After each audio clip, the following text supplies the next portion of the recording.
लाडकी बहीण योजनेचा मे महिन्याचा हप्ता जो अजून भेटला नव्हता, तो हप्ता सरकारने 5 जूनला म्हणजे 1 दिवसापूर्वीच सर्व लाडक्या बहिणींच्या खात्यामध्ये जमा केला आहे. त्यामुळे सर्व लाडक्या बहिणींना मी आव्हान करतो, बँकेमध्ये जावा, पासबुक अपडेट करा, तुमचे पैसे जमा झालेले आहेत.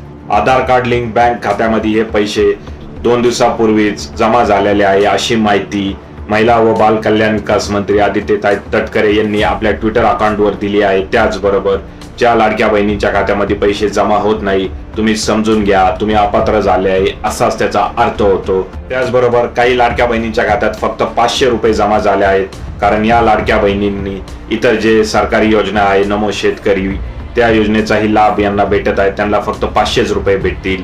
अशा प्रकारे लाडक्या बहिणींचा मे महिन्याचा हप्ता तर जमा झालेलाच आहे लाडक्या बहिणींच्या खात्यामध्ये. अनेकांचे नाव जरी वगळले असतील, जे काही गरजू आहेत त्यांना तरी या योजनेचा लाभ भेटत आहे.